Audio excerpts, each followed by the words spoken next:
Bon alors on est de retour pour cette quatrième et dernière partie de l'émission avec Brice Agneau. Et donc comme je l'avais dit dans la fin de la troisième émission, là on va vraiment partir sur des questions fun.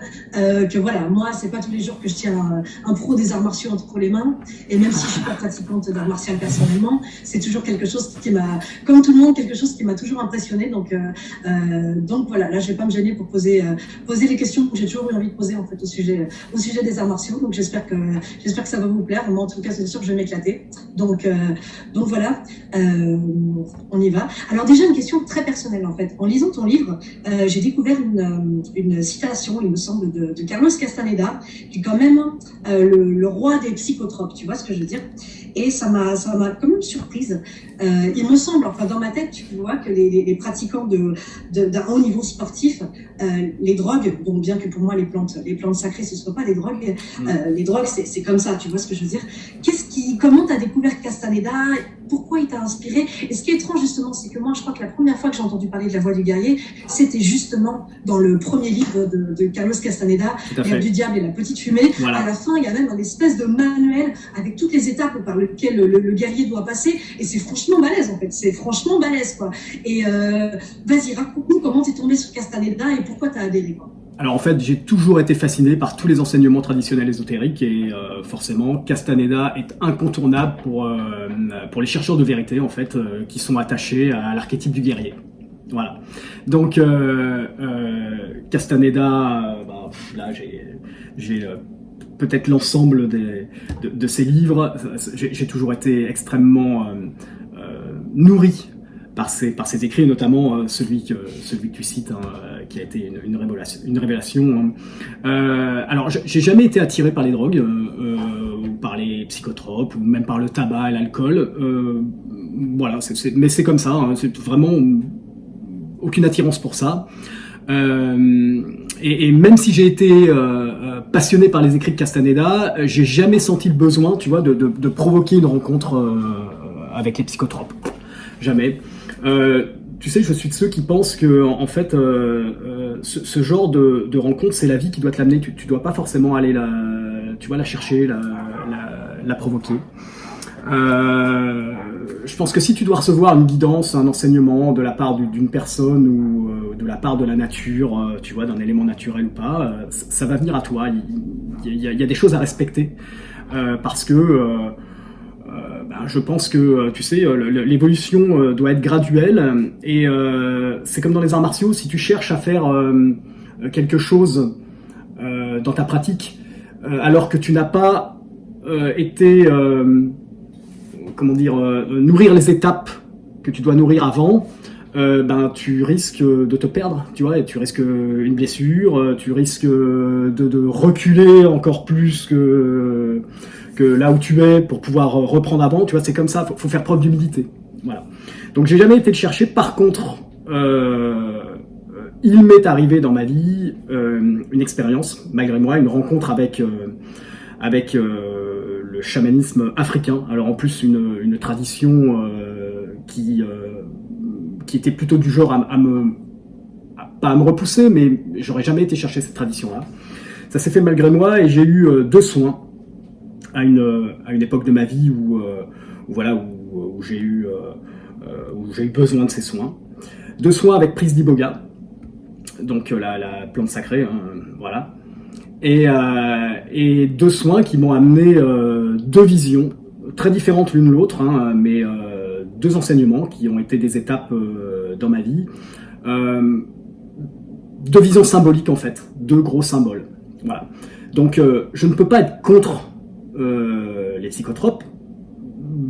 Alors, je vais pas dire contre les drogues, parce que je fais la différence entre les drogues et les plantes aussi, comme toi. Il y a les drogues de synthèse. J'ai vu des gens dont la vie a été complètement détruite par la prise des drogues. Maintenant, moi, j'ai jamais expérimenté les drogues, donc je peux pas être contre. Et puis j'ai toujours cette retenue par rapport au fait d'être contre quelque chose. Tu vois ? Bon, il y a les choses et il y a ce qu'on en fait. Mais bon, j'ai vu des gens dont la vie a été brisée par les drogues de synthèse. Par contre, j'ai vu des gens qui ont été sauvés par les prises de psychotropes. Donc, voilà. Je je suis prêt à, par mon vécu, à reconnaître qu'il y a plusieurs médecines dans le monde. Il y a des médecines du corps physique, il y a des médecines de l'esprit, il y a des médecines des émotions, mais il y a des médecines de l'âme, et je considère finalement les plantes, et surtout après avoir étudié Castaneda et d'autres écrits qui portent sur les chamans, je reconnais que les psychotropes peuvent être des médecines de l'âme et peuvent te permettre de prendre des nouveaux départs, ou en tout cas de recevoir des enseignements qui vont te permettre d'avancer dans la vie et de t'alléger de certains poids qui te pèsent et qui t'empêchent de vivre, tout simplement. Intéressant. Honnêtement, j'aurais jamais soupçonné que. Tu sais que l'Ivogué, moi je comptais. Bon, mon voyage finalement ça s'est pas fait, mais tu sais que je comptais y aller en fait. C'était prévu pour février. Bon, finalement, ça a été la loose intégrale, je l'ai jamais fait. J'aurais pas soupçonné que. Purée, c'est encore plus cool. C'est encore plus cool que tu connu l'Ivogué avant moi. Là, franchement, respect. Oui, en effet, j'ai rencontré le Bouti, en fait, ce qu'on appelle le Bouti. Hein. Ouais, le Bouti, c'est voilà, donc c'est la médecine sacrée de la jungle. Par l'intermédiaire d'un élève, à un moment où j'étais au fond, et ça a été une grande révélation, une grande révolution intérieure. Voilà, et ça m'a permis de prendre des directions dans ma vie, justement, plus en accord avec la spiritualité martiale. Génial. C'est cool parce que franchement, t'as pas commencé avec le plus. Hein. Apparemment, l'Iboga, c'est waouh! Waouh! Tu vois, même moi qui suis quand même bien aguerrie, franchement, j'ai peur. Donc, je suis assez impressionnée. Alors, honnêtement, je ne suis pas rentré dans des états, non, mais par contre, j'ai eu. Alors, la première fois, sur la première prise, j'ai eu une vision quasi instantanée, quelque chose d'extraordinaire, que je ne révélerai pas parce que je pense que ce sont des choses personnelles qu'il faut garder pour soi.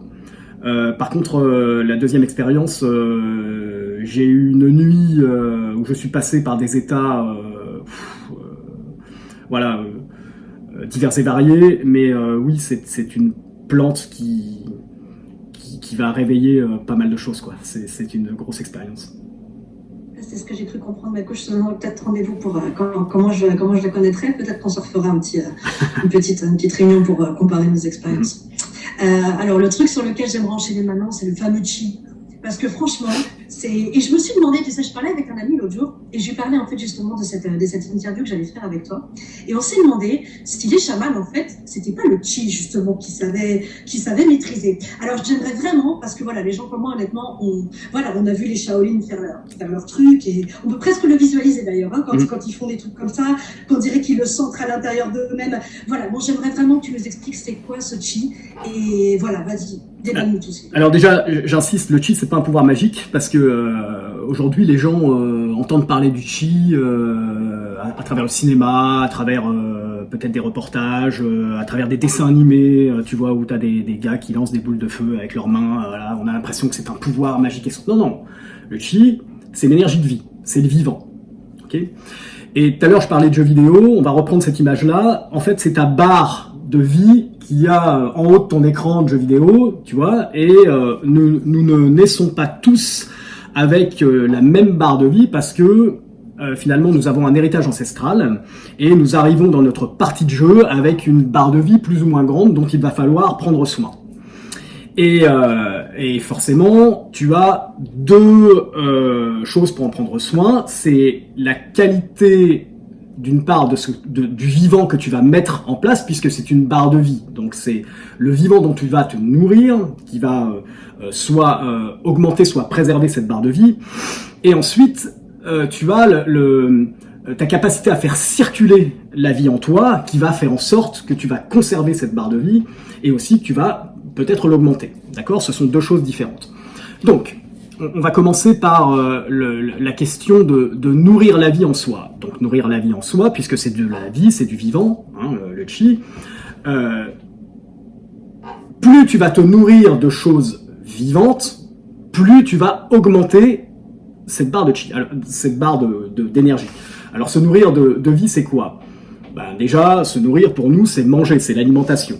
Okay ? Donc se nourrir de choses vivantes, au niveau de l'alimentation, contribue déjà à entretenir une partie de ton énergie vitale, une partie, celle qui va se mélanger aussi à la qualité de ce que tu vas respirer et qui va se loger dans ton bas-ventre. C'est celle que les artistes martiaux utilisent principalement et c'est celle qu'ils font circuler dans leur vie. Mais c'est pas tout. Tu as aussi d'autres aspects associés au vivant, c'est la qualité que tu vas aller puiser dans la qualité de ton environnement. Donc dans ton environnement, il y a plusieurs choses. Si ton environnement est pollué par des énergies électromagnétiques, ça risque d'impacter ton niveau de vivant. Tu vois, donc tu vas chercher à faire en sorte que ton environnement soit dépollué au niveau électromagnétique. Dans ton environnement, il y a aussi les personnes. Et tu sais comme moi qu'il y a des personnes qui sont nocives, qui te prennent de l'énergie, d'autres qui t'en donnent, tu vois. Donc, tu vas aussi aller chercher au niveau relationnel tout ce qui te permet de nourrir la vie. Ensuite, tu as ce sur quoi tu vas porter ton regard. Et là, j'insiste sur un point de vue que toi, tu as peut-être étudié dans le chamanisme. C'est que ton regard a un grand pouvoir magique. Et ce sur quoi tu portes ton regard te possède à un moment donné. Donc, finalement, si tu poses ton regard sur des choses qui sont mortes, dénuées de vie, abrutissantes, forcément, ça va t'enlever de l'énergie. Surtout si ces choses-là se mettent à nourrir des peurs. Parce que, forcément, tes sentiments te donnent de l'énergie ou t'en prennent. Okay, et si tu portes ton regard sur des choses qui te manipulent et t'amènent à vivre sous la peur, forcément, tu vas avoir beaucoup moins d'énergie que si tu portes ton regard sur des choses qui sont justement enrichissantes, tu vois, et qui t'élèvent, tu vois, qui te font vibrer haut. Tu sais, l'énergie vitale, c'est juste une question de vibration, encore une fois, hein, et tout ce qui va te faire vibrer haut, qui va te faire sentir plus léger, contribue justement à l'augmentation de cette barre d'énergie, qui justement va faire de toi quelqu'un de capable de s'envoler, tu vois, plutôt que quelqu'un de lourd, tu vois. Donc, toutes ces choses dont tu vas te nourrir vont ensuite entraîner chez toi une réponse. C'est ce que toi, tu vas envoyer en fonction de ça à l'extérieur, ce que tu vas rayonner. Tu vois. Donc, si tu je sais pas moi, si tu te nourris de choses mortes, tu vois, de produits industriels où il y a plus de vie dedans, il y a plus l'amour dedans, parce que aussi le vivant c'est de l'amour, hein, il faut le savoir, hein, c'est de la lumière et de l'amour. Si ici il y a plus rien dans ces produits-là, parce que l'objectif, l'intention qui est derrière ce produit-là est juste de faire du fric, par exemple, tu vois, il n'y a plus d'amour dedans. S'il n'y a pas une intention de contribuer à la santé, une intention derrière le produit que tu consommes, une intention bienveillante, tu vois, de te faire du bien, que ce soit au niveau du goût, mais surtout au niveau de l'épanouissement de la vie, ce produit est mort. Tu vois. Si ensuite tu as des relations de merde avec des gens qui finalement ne veulent de toi que de l'argent ou je sais pas moi, ils veulent te consommer comme un produit, que tu as des échanges effroyables, pareil, tu vois, tu es mal barré pour avoir de l'énergie. Si ensuite tu as la tronche H24 dans ta télé qui n'a pour but que de t'amener à être un consommateur et à te mener à l'état d'esclave, c'est sûr que tu vas pas rayonner d'énergie non plus. Tu vois ce que je veux dire ? Tu ne fais que consommer de la mort. Voilà. De consommer des choses qui, à la base, ont une intention autre que le fait de t'épanouir. D'accord ? Il n'y a pas d'amour, il n'y a pas de lumière, il n'y a pas une volonté de t'enseigner quelque chose. Je prends encore une fois l'exemple de la télé, parce que moi, c'est tout juste la chose qui me fait bondir. Lorsque je peux aller dans un endroit et que je vois qu'il y a la télé allumée et que je vois ce qui se passe dedans, je vois à quel point on essaye de t'abrutir, de te rendre con, de s'adresser à toi comme un débile, de te mettre en place des idées sur la vie qui sont carrément effroyables et vraiment au ras des pâquerettes. Tu vois, c'est sûr que tu ne peux pas vibrer haut à partir de ça. T'es juste en train d'être formaté pour être dirigé, tu vois, et puis pour être réduit à l'état d'esclave. Okay. Donc, la réponse que tu vas envoyer forcément en retour, puisque c'est une grande respiration, hein. Tu commences la vie par une inspiration et tu la finis par une expiration. Tu rends ton dernier souffle. Donc, tu vois, ce qui finalement, ce que tu expires est en fonction de ce que tu inspires. Hein. Donc forcément, si tu as inspiré toute cette mort, toi, en échange, tu vas renvoyer aussi tout un tas de choses dans le monde extérieur. Un tas de choses qui va correspondre à tes mondes intérieurs. Tu vas envoyer des pensées qui seront tout juste, je dirais, des pensées de mort, quoi. Tu vas renvoyer des désirs, tu vas renvoyer des sentiments, et surtout, tu vas renvoyer des actes qui seront en accord avec ce que tu auras fait rentrer en toi. Donc, ce que tu vas émaner comme taux de vie à l'extérieur va être très faible. Par contre, si tu t'es nourri vraiment de vie, ce que tu vas renvoyer ici va rayonner et va nourrir les autres. C'est un échange qu'on devrait avoir. Ça, c'est réellement ce qu'est le chi. Le chi, c'est pas un espèce de pouvoir magique qui est destiné à pouvoir, projeter des mecs à distance en faisant un signe de main, comme on voit, ou casser des choses. Ça, ce sont des démonstrations de foire qui finalement emprisonnent l'idée de ce que doit être le chi et le tient à distance des hommes. Et je trouve qu'on ne fait pas avancer le monde avec ce genre de choses-là. Par contre, si on enseignait que le chi, finalement, c'est de la lumière, c'est de l'amour, et qu'on enseignait ça à l'école, d'enseigner tout ce qu'il faut pour faire des enfants des esclaves, le monde serait peut-être moins dans la merde aujourd'hui, tu vois, et on pourrait mesurer la puissance de ce grand pouvoir de vivant qu'on a en soi, et on saurait justement se nourrir de cela, et pouvoir ensuite le distribuer. Maintenant, je vais parler de la notion justement de circulation. Alors, dans la notion de circulation, pour pouvoir comprendre ça, il faut voir le chi, en tout cas, il faut voir l'être humain comme les taoïstes. Les taoïstes étaient d'ailleurs des chamans, d'accord, et des alchimistes. Donc les taoïstes voyaient l'homme comme un serpent entre le ciel et la terre. On a déjà abordé les choses. Mais en tout cas, il le visualisait comme un serpent, ou plutôt comme un canal, tu vois, justement de vie, qui devait relier le ciel et la terre. Tu as les pieds sur terre, tu as la tête vers le ciel, et toi, tu devais être le parfait canal de la circulation de cette énergie entre le ciel et la terre, pour accompagner quoi? Le Tao, c'est-à-dire un grand plan divin, tu vois, qui devait mener finalement l'existence terrestre à expérimenter toutes les étapes de la matière pour ensuite retourner vers l'état le plus vibratoire de l'énergie, c'est-à-dire le spirituel. Okay. Et donc, l'homme entre le ciel et la terre a cette mission de travailler sur lui pour être un parfait canal qui finalement est un S. Tu vois, c'est cette fameuse ligne sinusoïdale qu'il y a entre le yin et le yang dans le symbole yin-yang. Tu vois ? Et donc, pour faire passer cette énergie le plus harmonieusement possible, il faut travailler sur soi de manière à équilibrer justement les deux polarités indissociables et complémentaires qu'il y a dans toute chose qui existe dans l'univers. Okay ?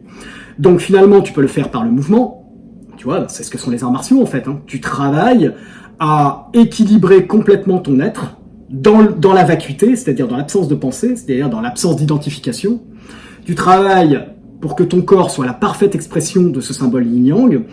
Tu harmonises tes gestes pour qu'ils soient constamment équilibrés. Ben, tu as 2 jambes et 2 bras, tu vois, et tu as un axe central. Donc tu fais en sorte que ton axe central, d'ailleurs ton axe central c'est ta colonne vertébrale. Hein, et si tu regardes un homme de profil, hein, c'est un S. Hein. Tu vois ce que je veux dire? Donc tu travailles à faire circuler l'énergie entre le ciel et la terre dans le mouvement, puisque tout est constamment en mouvement et tout est constamment changeant. Tu travailles à harmoniser tout ça, à équilibrer tout ça, et à faire en sorte de faire circuler cette vie en toi pour pouvoir la distribuer ensuite au monde. Mais tu le fais par le mouvement, mais ensuite tu dois le faire dans ta vie aussi. Tu vois ce que je veux dire? Tout est constamment changeant autour de toi, et toi tu travailles à faire circuler ça de manière à pouvoir apporter au monde ce vivant. C'est ce que nous devrions être, et c'est ce que nous devrions faire finalement. Donc que tu le fasses d'une manière symbolique, comme les taoïstes à travers les arts martiaux, ou que tu le fasses de manière concrète dans ta vie, en te nourrissant de vie et en redistribuant la vie autour de toi, tu travailles avec quelque chose que tout le monde a, cette énergie de vie, ce chi. Et c'est cette vision-là que je préfère donner moi de ce qu'est le chi, c'est-à-dire finalement le courant électrique qui permet à ta machine, tu vois, de vivre, et ce courant électrique que tu reçois, tu dois le donner. Voilà. Je préfère cette vision-là parce que sinon, on s'enferme encore dans des concepts, tu sais, qui sont extérieurs, qui nous amènent à nous dire ah oui, non mais le chi c'est un pouvoir magique de gens qui sont pas comme nous, qui sont dans des temples, qui font des mouvements magiques, qui ont des pratiques magiques dont on est loin. Mais non, nous sommes tous capables d'être de puissants maîtres du chi. Dès lors qu'on veut bien accepter que c'est de l'énergie de vie et que l'énergie de vie c'est de l'amour et de la lumière, que la lumière c'est de la connaissance, que de l'amour c'est des ponts entre les hommes et surtout pas des divisions entre les hommes, et si on s'applique à travailler justement à se connaître soi, à connaître les autres et à travailler à créer des ponts entre nous, on va disposer d'une grande qualité de vie. Et si on travaille aussi à s'alléger de tout ce qui fait obstacle à la circulation de la vie en nous, c'est toutes nos croyances et tous nos schémas limitatifs, à ce moment-là, je vous garantis que nous allons tous être de grands maîtres. Et je pense que de toute façon, c'est vers cela que l'humanité va, une fois qu'elle se sera bien cassée la gueule et puis qu'on aura tiré les conclusions je dirais, de cette conception effroyable de nous-mêmes qui nous amène à vivre ce qu'on vit aujourd'hui. On va se diriger vers cela. C'est d'ailleurs déjà en train d'arriver, justement. Il y a de plus en plus de gens qui comprennent ce principe-là et qui, justement, travaillent à s'affranchir de leur faux ciel et de leur fausse terre. C'est-à-dire, finalement, dans notre conception judéo-chrétienne des choses, le ciel, c'est quoi? Le ciel, c'est le Père, tu vois, et la terre, c'est la mère. Donc ils s'affranchissent de leurs parents biologiques pour se reconnaître comme étant fils du ciel et de la terre, et ils s'acharnent à faire circuler cette énergie entre eux en se coupant de cette conception qu'ils sont d'eux-mêmes à partir de leur naissance. Et à ce moment-là, ce sont les rivières, les animaux qui deviennent leurs frères, et tu sais, tu te construis en fonction de, je l'ai dit tout à l'heure, de ce que tu observes, de ce sur quoi tu portes ton regard. Donc si tu portes ton regard sur ce qui est vivant, tu vas devenir vivant. Tu vois, tu vas être un grand détenteur justement de ce chi-là. Si tu portes ton regard sur des choses mortes, encore une fois, ou des choses illusoires, tu ne seras qu'un être illusoire. Et la plupart des gens vivent avec des masques, tu vois, ils sont des êtres illusoires. Parce que ils portent le regard sur des concepts qu'ils pensent être les concepts de l'homme, alors que qui te dit que l'homme est né pour vivre ce qu'il vit aujourd'hui. C'est peut-être d'ailleurs le contraire. Donc si finalement ce que tu vis ne te convient pas et que tu te sens un petit mortel, pose ton regard sur des choses immortelles, pose ton regard sur la nature, identifie-toi à cela. Et peut-être que tu vas réveiller des grandes forces, puisque nous sommes censés être des microcosmes. Toutes ces forces-là naturelles sont en nous et il faut les réveiller. Et tu sais, on fonctionne par miroir. Regarde-les à l'extérieur, tu vas les voir à l'intérieur. Écoute, je te remercie pour ces éclairages, mais je dois reconnaître que moi, je fais quand même partie de la frange de la population et je sais pas, regarde les Shaolin, tu vois des petits gosses, ils ont quel âge? Ils ont 4 ans. Comment ils peuvent comprendre cette chose-là? Je veux bien qu'on les tous en nous et excuse-moi, et qu'on est tous capables de le réveiller, mais quand ils se cassent la barre de fer sur la tête, ou qu'ils se mettent tout dur et qu'ils sont sur des lances, là, comme ça, mais la vache! Alors, la vache et des gamins de 4 ans, quoi. Attention, je vais peut-être casser un mythe, mais il faut faire attention avec Shaolin. D'accord? Pourquoi? Parce que déjà le Shaolin que tu connais, là, que tu vois, là, aujourd'hui, c'est un Disneyland qui a été construit dans les années 70, à une époque où il n'existait plus de temple Shaolin, puisque le dernier temple, je dirais, originel et authentique, avait été détruit dans les années, je crois, 1925.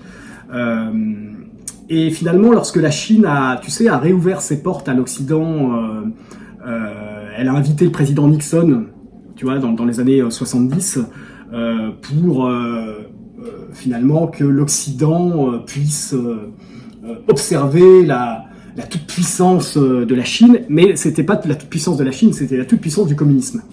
Tu vois, il fallait montrer, tu vois, comment le communisme rendait les gens forts.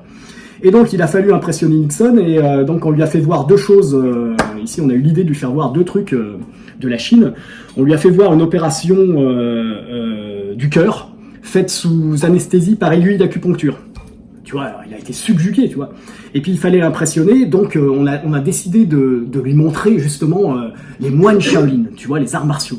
Donc on a construit un édifice comme on avait pu, qui n'était même pas sur le même endroit, tu vois. Et puis on lui a dit, oui, voilà, nous on a une légende des moines combattants, c'était des moines guerriers. Et on a été chercher des gars qui étaient en place, tu sais, dans le milieu du cinéma de l'époque, la Shaw Brothers, qui étaient des gars finalement qui étaient issus des triades et qui avaient survécu parce qu'à la base c'était des artistes martiaux et ils avaient survécu parce qu'on avait plus besoin d'eux à un moment donné, donc dans un petit peu les milices, tu vois, qu'on a appelé ensuite les triades parce que ça touchait un petit peu à tous les milieux de la pègre chinoise. On a été les chercher parce que c'était eux qui finalement étaient les représentants du spectacle issu des arts martiaux, puisqu'ils faisaient du cinéma. Et on a mis ces gars-là en place dans l'édifice, et forcément, ils faisaient des acrobaties, ils faisaient des démonstrations impressionnantes. Tu vois, Nixon est passé par là, il a dit « Waouh, c'est extraordinaire !» Et il faut absolument que ces gens-là viennent aux États-Unis nous montrer de quoi ils sont capables. Et ont été créées plusieurs équipes justement de formation d'artistes martiaux qui étaient plus des acrobates qu'autre chose. Il faut bien que je te rappelle qu'on est sous un régime communiste, donc il fallait sûrement pas permettre à des gens de se réunir pour s'entraîner à devenir forts et autonomes. Donc finalement les communistes ont eu cette grande intelligence dans les années 50 de transformer les arts martiaux en sport. Donc de les dénuer de toute leur nature énergétique et de les dénuer aussi de toute la spiritualité. Ça devait être justement uniquement des gymnastiques, tu vois. Et donc on a entraîné des troupes pour pouvoir aller justement en Occident, et on a financé tout un tas d'écoles autour de Shaolin qui allaient former des gens qui allaient représenter ces moines. Tu vois, donc c'est des démonstrateurs finalement qui allaient montrer à l'Occident qu'on pouvait s'entraîner et devenir des surhommes. Et donc finalement, on a créé un mythe loin de ce qui était et martial, et la base martiale d'origine qui existait en place, dont on ne sait plus grand-chose, et surtout la base spirituelle. Hein, je te passe tout ce qu'on a fait au peuple chinois de la province du Henan pour qu'existe ce temple. Hein, c'est loin d'être dans l'esprit bienveillant du bouddhisme, ce qu'on a fait là-bas. Et c'est une grosse machine à faire du fric. Aujourd'hui, tu as des Occidentaux qui vont à Shaolin, tu vois, parce que ils sont complètement baignés de ce mythe-là à cause du cinéma, hein, ou à cause des démonstrations qui sont faites. Ils arrivent là-bas, on les accueille, on leur file 2-3 semaines d'entraînement, tu vois, faites souvent par des gars qui, en fait, pour qui c'est la punition de donner des cours à des Occidentaux, tu vois, en gros, ils ont tout juste pas envie de faire ça.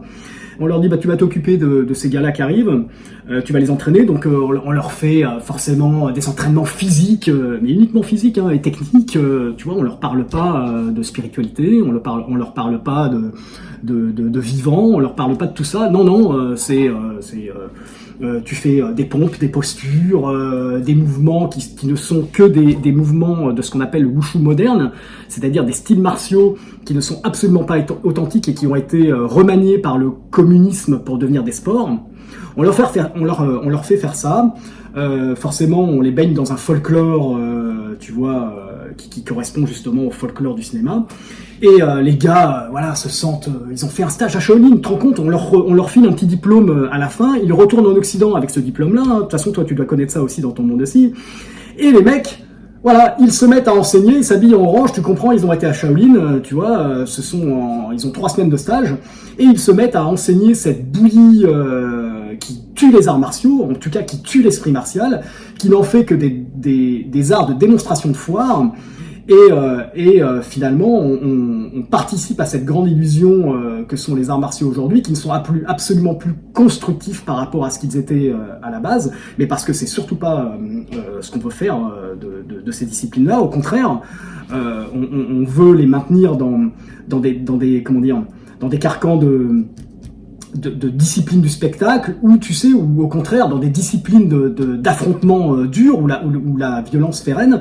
Parce que si tu prends la contrepartie des arts du spectacle qui sont faits à partir des arts martiaux chinois, tu as l'autre partie qui appartient à ce qu'on appelle le sanda, tu vois, dont on te dit que c'est finalement la méthode de combat des artistes martiaux chinois, la méthode de combat sportif des artistes chinois. C'est même pas ça, c'est quelque chose qui a été importé de Russie dans les années 20 pour permettre aux militaires chinois qui avaient complètement perdu les sciences martiales de s'entraîner au combat rapproché, tu vois. Et aujourd'hui, on te vend ça comme étant l'héritage sportif des arts martiaux chinois, mais il est absolument pas là. Il faut savoir qu'à l'issue de l'épisode qu'on appelle les 55 jours de Pékin, tu sais, en 1900, il y a eu la révolte des boxeurs, c'est-à-dire que les artistes martiaux authentiques chinois se sont rebellés contre l'invasion des troupes colonialistes occidentales en Chine, et une poignée d'hommes à Pékin, une poignée d'artistes martiaux, à main nue, se sont opposés à des soldats, des centaines de soldats, qui étaient là avec leurs fusils dans des combats urbains, et ils les ont tenus, si tu veux, en respect pendant 55 jours. Je te laisse imaginer, tu vois, le truc. Alors, forcément, à un moment donné, le nombre des soldats et puis surtout la technologie militaire a fait que ces artistes martiaux ont été obligés de se soumettre. On les a tous exécutés sur les places publiques, tu vois, et on a fait la chasse aux artistes martiaux dans toute la Chine, parce qu'il était hors de question qu'on ait affaire à ce genre de rébellion à l'heure où l'empire du milieu devait se voir être partagé, tu vois, par les différentes troupes colonialistes, et surtout que cette Chine venait de se prendre 300 ans d'occupation mandchoue, donc je te laisse imaginer à quel point elle était réduite à néant, tu vois.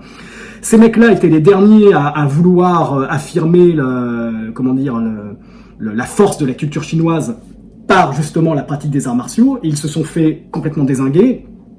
Et donc, si tu veux, les Occidentaux ont mis un point d'honneur à réduire à néant ces savoirs-là, et finalement tous les maîtres, la plupart des maîtres chinois se sont enfuis de Chine, et pour pouvoir préserver les arts martiaux, pour pouvoir préserver leur vie, tu vois, et ont commencé à enseigner dans d'autres contrées, notamment aux États-Unis, dans les pauvres groupes de Chinois qui sont partis parce qu'on leur avait promis aux États-Unis monts et merveilles, mais simplement on avait été les chercher, tu vois, avec la ruée, si tu veux, cet épisode de la ruée vers l'or, on avait été les chercher en leur promettant la richesse, mais surtout pour en faire des esclaves, pour construire les lignes de chemin de fer. Donc ces gars-là se sont regroupés entre eux dans ce qu'on appelle les Chinatown aujourd'hui, tu vois, pour préserver la culture chinoise. Donc si tu veux, les maîtres sont sortis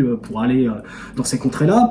Ils ont été aussi à Taïwan, ils ont été aussi à Hong Kong, puisque c'était une colonie britannique, et là aussi ça a été très dur de pouvoir transmettre quelque chose d'assez authentique.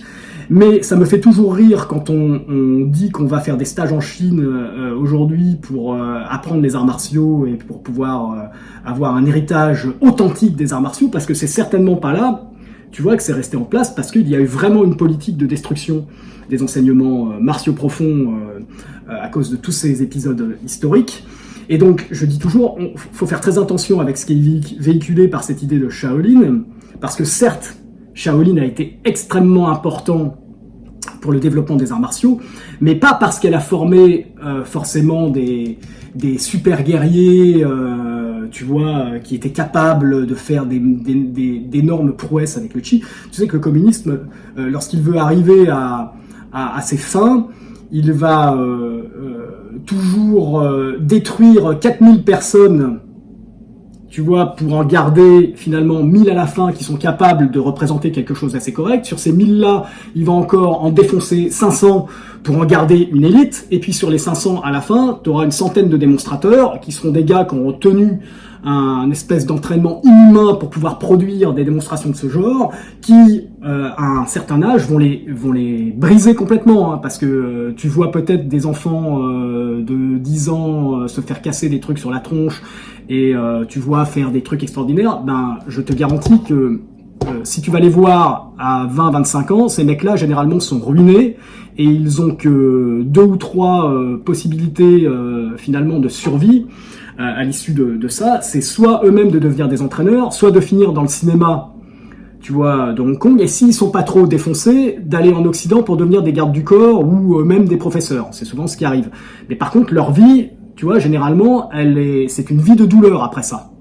Tu vois, donc c'est certainement pas un enseignement communiste comme il y a en Chine aujourd'hui, et notamment dans les contrées comme Shaolin, qui rend les gens épanouis et pleins de vie. D'ailleurs, si tu le regardes, c'est plutôt un peu le contraire. Tu vois, en gros, on formate tout le monde, et puis ce sont des bons petits soldats. Mais on ne véhicule absolument pas le vivant à partir de cela. Par contre, il y a des professeurs formidables qui sont sortis de la Chine, justement, au moment où ça craignait, et qui ont transmis une certaine authenticité du savoir martial, et qui forment des gens qui sont complètement éveillés, parce qu'ils sont à la fois nourris, effectivement, d'exercices physique,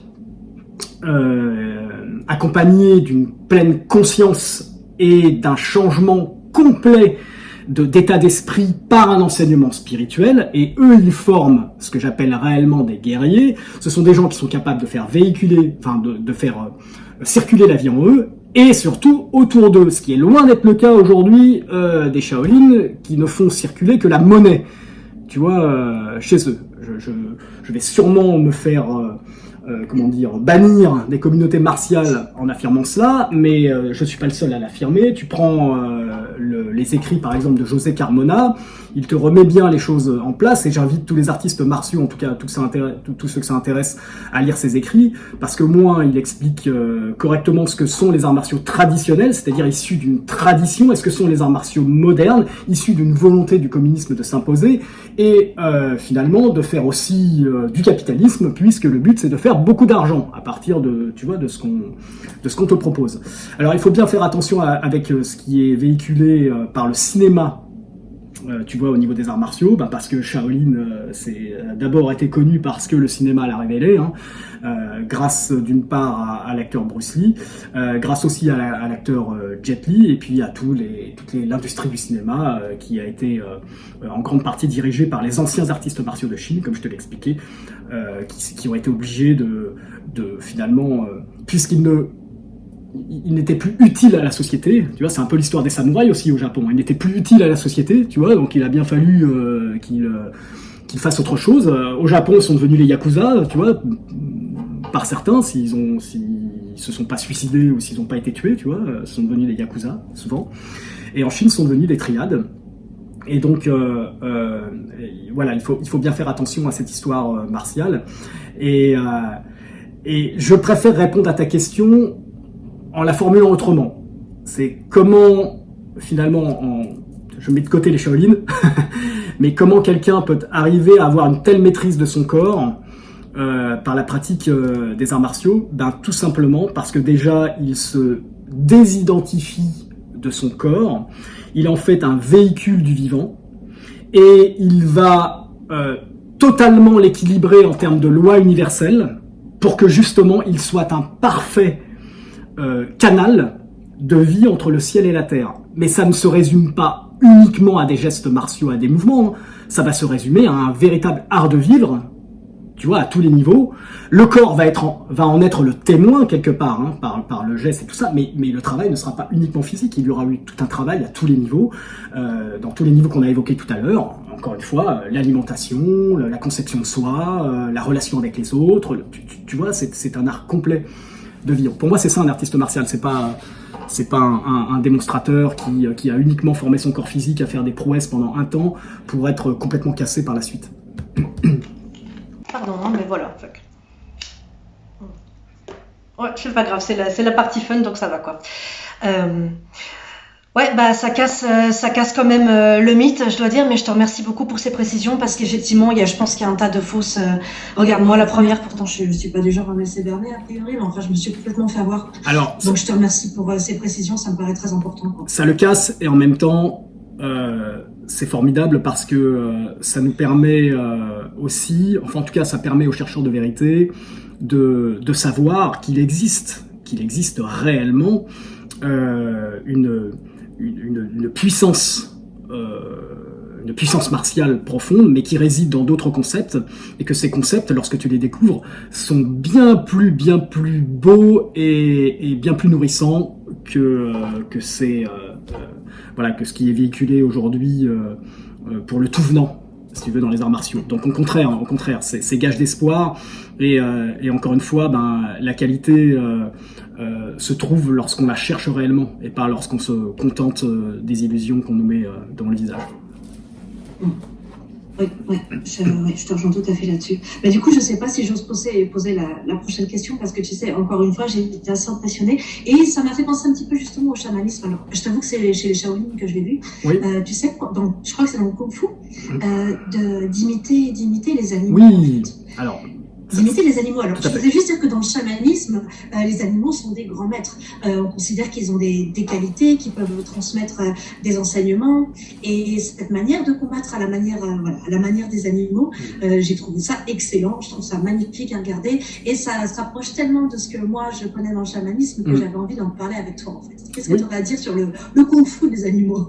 Alors, j'ai beaucoup de choses à dire. Par contre, ce que je vais faire, je vais déjà commencer par faire un parallèle entre les enseignements martiaux et le chamanisme, parce que, comme je te l'ai dit, les arts martiaux sont passés par le taoïsme, et les taoïstes sont des chamans. En fait, le chaman, c'est un terme, il me semble, de Sibérie, tu vois, mais en tout cas, on va dire des intercesseurs entre le monde invisible et le monde visible, et des gens qui sont profondément reliés à la nature. Ok, bien.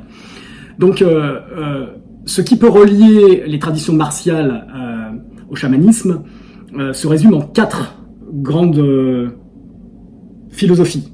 D'accord ? Le premier, c'est la hiérogamie. Tu sais, c'est cette reconnaissance de l'union sacrée d'un principe masculin et d'un principe féminin comme base de toute existence dans l'univers. Ça, c'est ce qui souvent relie les arts martiaux à certains types de chamanisme. Hein. Encore une fois, je suis pas général là-dedans. Ensuite, il y a l'animisme. C'est une base dans les arts martiaux, et forcément ça le relie aussi à ces traditions.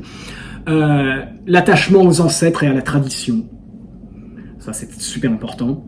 Et bien sûr la recherche de la connaissance de soi. Voilà, ce sont les 4 vraiment courants de pensée qui se rejoignent.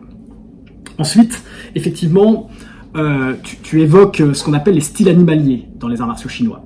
Et encore une fois, ce que le cinéma a véhiculé, c'est cette idée qu'à un moment donné, des pratiquants d'arts martiaux se sont dit finalement on va s'inspirer des animaux pour pouvoir se battre, et donc le tigre a des griffes, donc on va nous créer des techniques de combat où on va prendre nos doigts comme des griffes.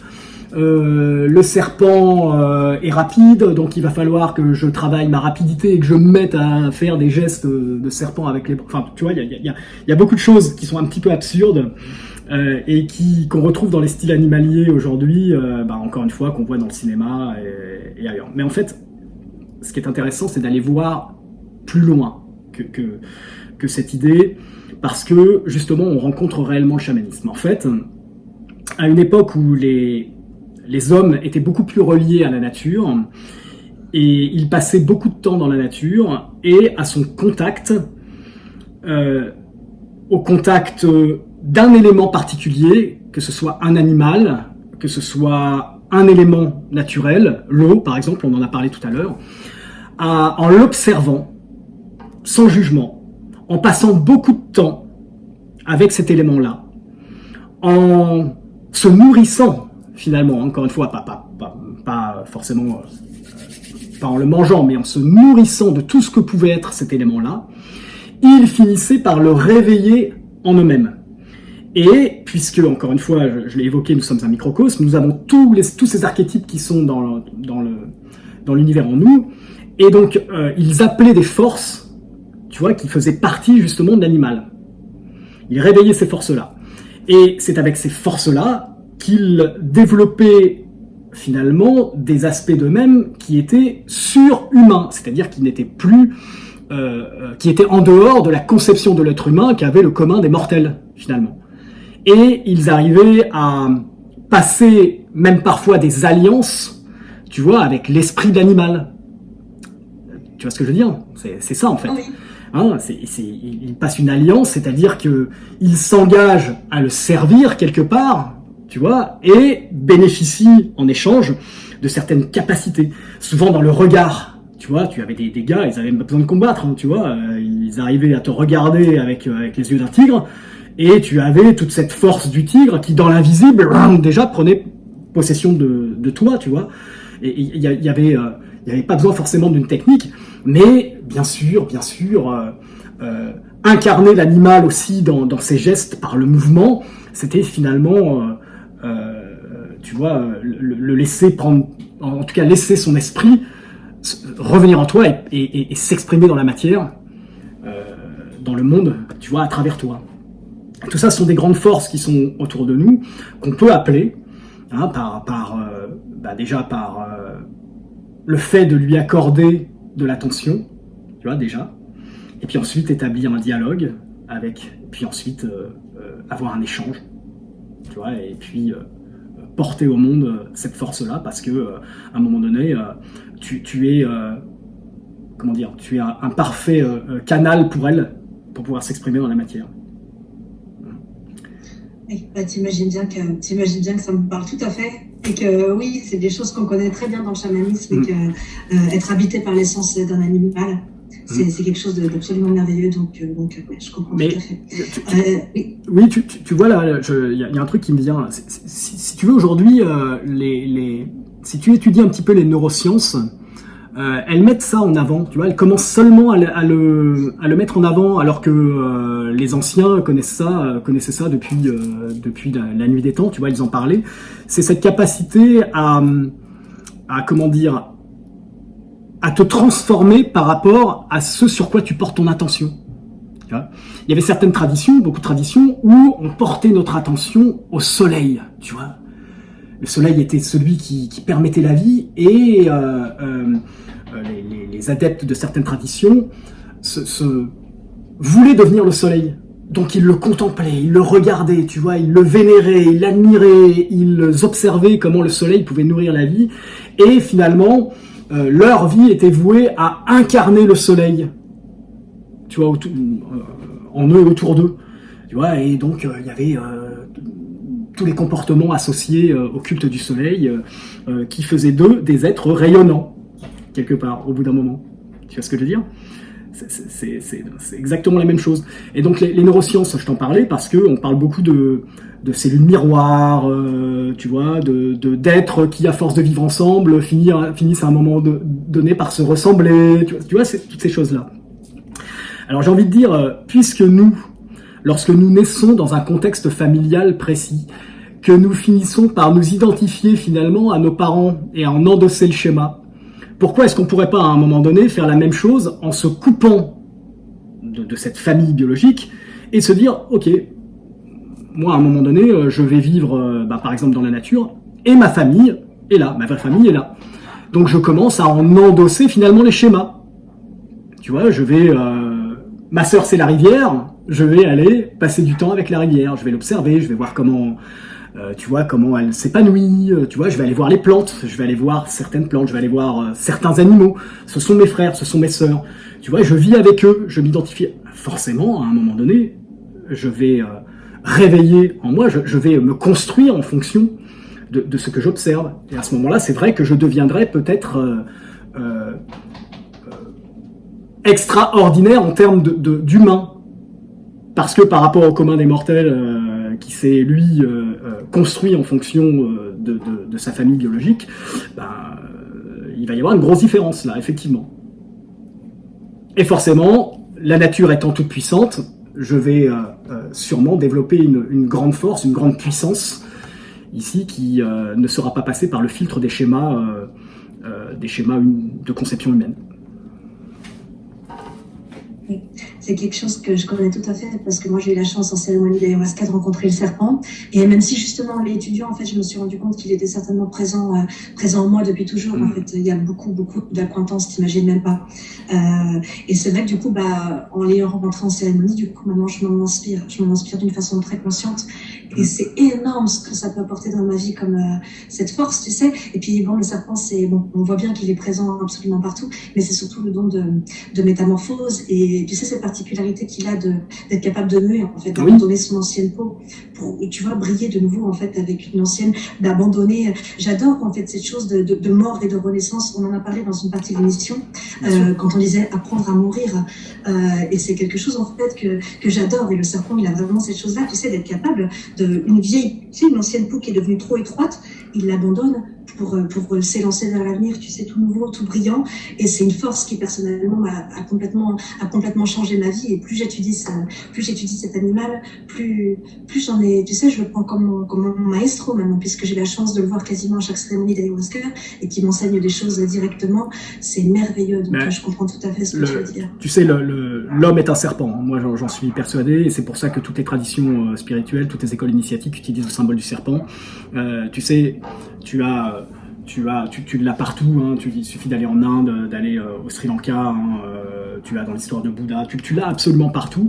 Moi, il y a une image que j'aime beaucoup, tu sais, c'est lorsque l'homme cherche qui il est, le serpent, finalement, c'est une courbe qui oscille comme ça, tu vois. Et on a le symbole du caducée, où tu as la croix qui représente l'homme, tu vois, et ce serpent, ici, finalement, ou même deux serpents, hein, tu as le serpent blanc et le serpent noir, hein, voilà, les deux polarités, qui oscillent autour de l'axe. On en avait déjà parlé dans l'interview. Et à un moment donné, tu as un autre symbole, qui est l'ouroboros, ce fameux serpent qui se mord la queue, tu vois. En fait, qu'est-ce que pourrait être l'ouroboros ? C'est le serpent qui se nourrit de lui-même. C'est-à-dire que finalement, tu vois, il a trouvé qui il est. Et à ce moment-là, le symbole, c'est un cercle. Voilà, donc, effectivement, le serpent, lorsque tu reçois cet enseignement du serpent dans ta vie, lorsqu'il t'accompagne, tu ne peux que reconnaître, la présence d'un guide spirituel très puissant, parce que finalement, voilà, l'homme est un serpent. Tout à l'heure, t'as parlé de l'eau, et tu sais, j'aimerais bien, le fameux Bruce Lee, évidemment, oui. Et il avait cette phrase, tu sais, sois comme l'eau. J'aimerais bien que, il y a peut-être des citations de Bruce Lee qui te tiennent à cœur ou quelque chose comme ça. Je sais pas si tu l'aimes bien, ce mec-là. Est-ce que tu pourrais décrypter un petit peu pour nous je sais que c'était un mec, justement, qui a étudié la philosophie. Oui. Encore une fois, il était loin d'être juste dans le sport. Franchement, c'était un mec complètement.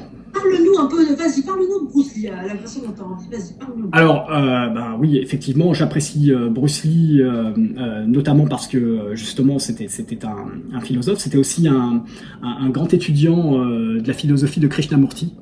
C'était quelqu'un qui lisait énormément, qui voulait comprendre, justement, les dimensions de l'être, et qui voulait absolument être la pure expression de qui il était en tant qu'âme. Tu vois, c'était sa recherche. C'est pour ça qu'il a voulu s'affranchir de toutes les méthodes, de formatage martial pour créer son propre art martial, qui était le Jeet Kune Do, hein, qui était pour lui l'expression pure de ce qu'il était pleinement, sans passer par un formatage, bien qu'il reconnaissait que la structure martiale lui avait permis de se libérer, mais ce qu'il voulait, lui, c'est être libre. Tu vois, et il s'est mis à un moment donné à rejeter tout ce qui était de l'ordre du formatage martial, mais pas au niveau de l'aspect, si tu veux, constructif, mais surtout ce qu'il rejetait, c'était cette faculté de l'homme à s'identifier à finalement à un formatage. Tu vois, c'est comme si à un moment donné on comparait le solfège à la musique. Tu vois. Et donc le solfège, c'est la structure qui te permet, que tu dois étudier avec ton instrument, tu vois, pour produire des notes, mais c'est une structure qui te permettra ensuite de jouer la musique. Pour lui, ce qu'étaient devenus les arts martiaux, c'était simplement l'apprentissage du solfège, et tout le monde ne faisait que pratiquer du solfège. Plus personne ne jouait de la musique finalement, tu vois. Et lui, il s'est dit non, moi je veux jouer ma musique. Tu vois, ok, j'ai appris le solfège, mais je veux jouer ma musique avec ça. Voilà. Et donc il s'est mis à rejeter tous les formatages martiaux, en disant mais les gars, vous ne faites que ce que vous faites, c'est mort justement. Vous ne faites que jouer du solfège là. Et en plus à faire des concours de solfège. C'est ce qui est stupide. Tu vois, non, on est là pour exprimer le vivant et on nous donne une structure qu'on va étudier pendant un moment, mais pour s'en libérer à un moment donné. Tu vois, la structure libère, elle est nécessaire. Encore une fois, on vit dans un monde de dualité et pour pouvoir justement aller t'exprimer dans la liberté, il faut que tu aies reçu cette structure à la base parce que c'est une méthode pour te permettre justement, comme tous les arts, de te donner le meilleur support possible pour pouvoir permettre à ton âme de s'exprimer dans la matière. Voilà. Donc voilà pourquoi j'apprécie Bruce Lee, parce que déjà à la base, c'était un grand, comment dire, il a mis en lumière les arts martiaux comme méthode justement d'expression du soi, tu vois, et non plus comme une simple méthode de combat. Voilà. Bien, donc il a écrit beaucoup sur les arts martiaux. De son vivant, il n'y a qu'un livre qui est sorti, c'est un livre justement sur le kung-fu traditionnel. Et puis par la suite, on a publié, on a compilé, il y a un homme qui s'appelle John Little qui a été chargé de compiler tous ses écrits, et on a pu faire l'indistinction entre des écrits purement techniques au niveau martial, et beaucoup d'écrits philosophiques dont sont sorties certaines phrases, et notamment la phrase que tu as citée, sois comme l'eau. Alors il faut savoir que Bruce Lee raconte qu'il a eu une illumination dans sa jeunesse en prenant une barque et en allant rêver sur un lac. En contemplant l'eau, il a eu une révélation et il a compris finalement que la vie était, en tout cas qu'une âme était comme une goutte d'eau qui était amenée par le ciel sur le sommet d'une montagne et qui devait traverser les entrailles de la terre et les rivières pour aller rejoindre le grand tout, c'est-à-dire l'océan, l'ensemble des autres gouttes d'eau. Et il s'est dit, mais cette eau-là, elle ne va pas, se heurter à un obstacle. Elle va toujours contourner les obstacles. Elle va s'adapter sur son chemin à ce qu'elle pourra rencontrer pour pouvoir justement passer outre et être même peut-être vivifiée pour pouvoir aller vers l'océan. Et le plus grand danger finalement qui puisse subvenir pour cette eau, c'est de s'arrêter et de stagner. Parce que ce qui stagne pourrit, alors que ce qui circule vit. Et donc, lorsqu'il disait soit comme l'eau, il finalement nous conseillait d'être constamment, de nous adapter en fait, d'être constamment en harmonie avec le changement, de ne pas s'arrêter, de ne pas stagner, et d'avoir cette souplesse et cette mobilité pour pouvoir aller vers notre objectif, vers celui de toute manière qui à un moment donné sera le nôtre à tous. C'est le grand tout, c'est-à-dire de ne faire qu'un avec l'univers et avec les autres hommes, avec notre environnement. D'accord. Justement, ça me fait penser à quelque chose que j'avais découvert un petit peu avant de te connaître à toi. Je crois que c'est dans l'aïkido que j'ai vu ça en fait, où tu voyais, c'est une interview en fait, tu voyais un mec de MMA, donc une grosse brute de MMA, face à un petit gars de l'aïkido, et en fait, il expliquait la façon dont ce qui signifie accompagner en fait, emprunter la force de l'adversaire, et plutôt que de combattre machin, c'est-à-dire d'accompagner en fait et de se positionner. Ça c'est quelque chose que tu développes aussi dans ton livre. En fait, il faut suivre l'attaque de l'adversaire et trouver le centre d'où part en fait l'attaque de l'adversaire, et toi en fait te positionner au centre. Alors évidemment, si on fait la métaphore avec la vie, bon moi ça me paraît assez évident, mais j'aimerais beaucoup que tu clarifies ça pour les gens qui nous écoutent, parce que j'ai trouvé que c'était énorme en fait comme concept, que ce soit dans le combat ou dans la vie. Ok, on va commencer déjà par l'aspect purement martial. Effectivement, ce qui est mis en évidence là dans certains styles, c'est qui ne sont, encore une fois, les arts martiaux, j'insiste, ne sont que des supports de transmission d'une sagesse qui est intemporelle, vivante et universelle. Ok ? C'est ça, c'est ce pourquoi ils sont venus jusqu'à nous. Ils ne sont pas là pour servir de démonstration de foi ou pour créer des méthodes de destruction de l'autre. Ok ? Donc ils ont quelque chose à apporter. Dans le geste, comment ça se manifeste? Dans le geste martial.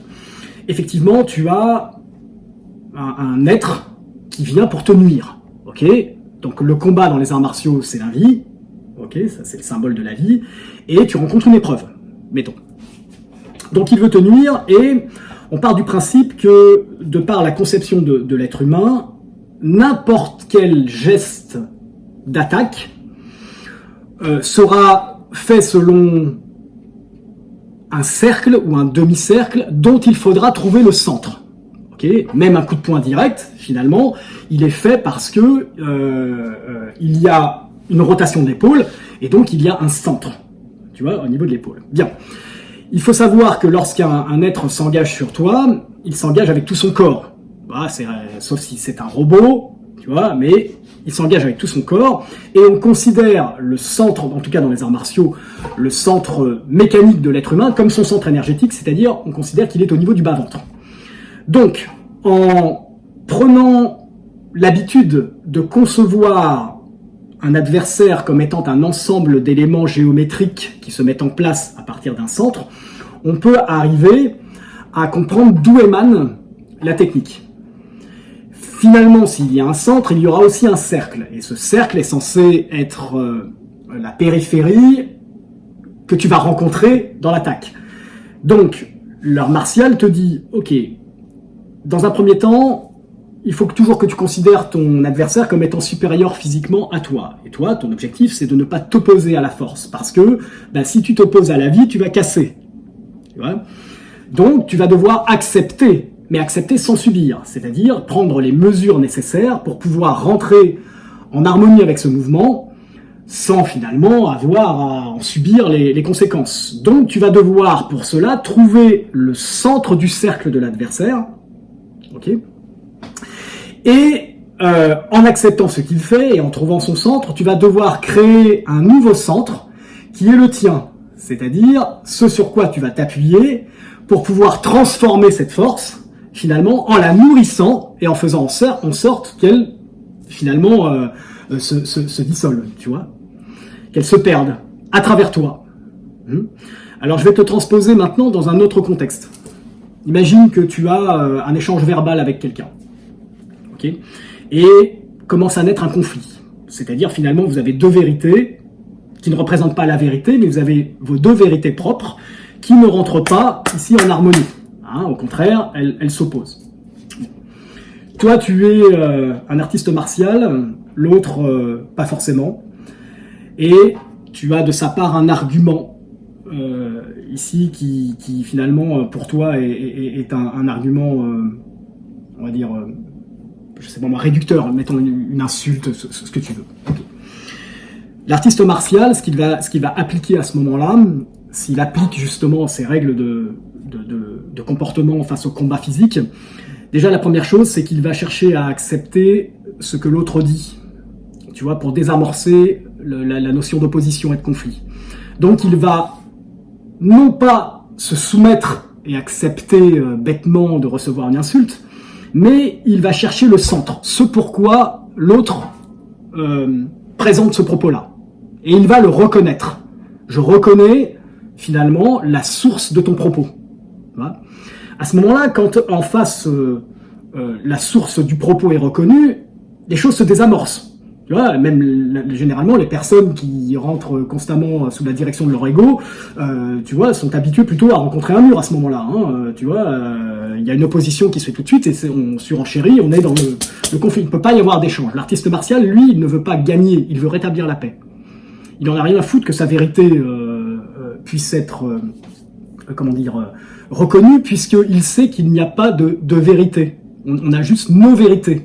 mais personne n'est capable de voir la vérité. Tu sais, on regarde tous le monde à travers un grand mur, où il y a des petits trous, et puis on a tous, nous, à notre niveau, la capacité en tout cas l'opportunité de regarder un paysage gigantesque, mais à travers un tout petit trou de serrure, tu vois, et forcément, moi je le regarde à un endroit du mur, il y en a un autre qui le regarde à un autre endroit, nous n'avons pas la vérité du paysage, moi je vois une partie, lui il en voit une autre, et finalement on ne fait que nous s'opposer sur ce qu'on voit, mais on regarde tous la même chose.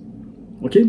Bien, l'artiste martial, lui, il sait qu'il y a un grand paysage, bon ben lui il le voit à travers un point de vue, il reconnaît que l'autre peut le voir différemment, donc il ne va pas imposer sa vérité, il va reconnaître le point de vue de l'autre, simplement, ce qui va désamorcer la situation et peut-être amener l'autre, s'il est suffisamment intelligent, à écouter notre propre point de vue, c'est-à-dire l'amener à voir les choses à partir de notre position. À ce moment-là, on peut, si finalement nous sommes tous les deux assez intelligents, on peut être amené à comprendre que on peut vivre dans le même monde, même avec deux points de vue, et s'accorder justement pour essayer d'avoir une harmonie, en tout cas la paix entre nous à partir de nos deux points de vue. Ça, ce serait vraiment comment dire, l'art de combattre sans combattre, comme disait justement Bruce Lee. Tu vois. Mais parfois, malheureusement, on a affaire à des gens qui sont pas capables de reconnaître qu'il n'y a pas de vérité et qui pensent avoir toute la vérité.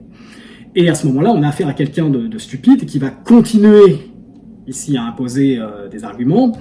Et il va falloir adopter une position qui parfois, malheureusement, passe par la capacité à s'imposer, parce que à la base, tu vois, l'art martial te dit que la meilleure manière de rétablir la paix, parfois, c'est de faire la guerre, malheureusement. Tu vois, c'est comme dans la nature, quand les conditions atmosphériques sont complètement déréglées et tout, il faut un bon orage, boum, pour rétablir l'équilibre des choses. Le but est de rétablir l'équilibre. Donc finalement, tu dois être profondément investi par la volonté de rétablir la paix, mais être profondément aussi prêt à faire la guerre, tu vois, si c'est le seul moyen de rétablir la paix.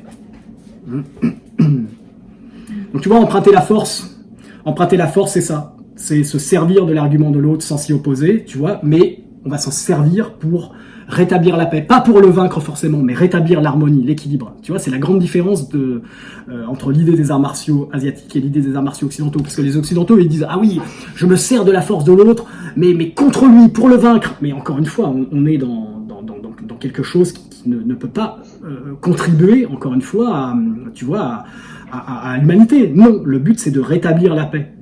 Et normalement, une formation martiale, c'est ça. C'est tu as une formation martiale selon un style, avec d'autres qui ont la même formation martiale, qui t'obligent à travailler sur toi-même pour ensuite pouvoir échanger. Et on s'enrichit mutuellement par cette volonté justement de maintenir l'harmonie dans un échange constant, ici, et ça nous développe, ça nous enrichit. Alors que, tu sais, c'est pas difficile d'être supérieur martialement, il n'y a pas besoin de s'entraîner à faire des gestes-là, tu vas acheter un flingue, et puis boum, tu tires sur l'autre, hein, tu vois ce que je veux dire. Mais maintenir l'harmonie avec quelqu'un, ça c'est difficile, de toute manière. C'est toujours plus difficile de construire quelque chose que de le détruire. Donc pourquoi on s'emmerderait à pratiquer les arts martiaux si c'était pour détruire? Tu vois, non, c'est pour construire. Et construire, c'est justement mettre de côté les égos pour établir des relations de paix où on s'enrichit mutuellement et pas où on se fait la guerre. Voilà où est la notion d'emprunt de force. Plus je t'écoute, plus j'ai quand même l'impression que purée la vache, les arts martiaux c'est quand même, enfin, on aurait vraiment à s'inspirer d'eux, c'est incroyable. En fait, je crois qu'il y a énormément de gens, et moi la première, honnêtement, avant de te découvrir, je savais pas qu'il y avait une telle philosophie en fait derrière ces trucs-là, quoi. Ils en sont où les arts martiaux de nos jours? Est-ce que ils sont respectés vraiment, ou t'es l'un des derniers à défendre la position traditionnelle face à la montée du MMA ou de je ne sais quelle connerie? Vous en êtes où, vous, à ce niveau? Parce que franchement, il y a plus de bouquins, les gars, quoi.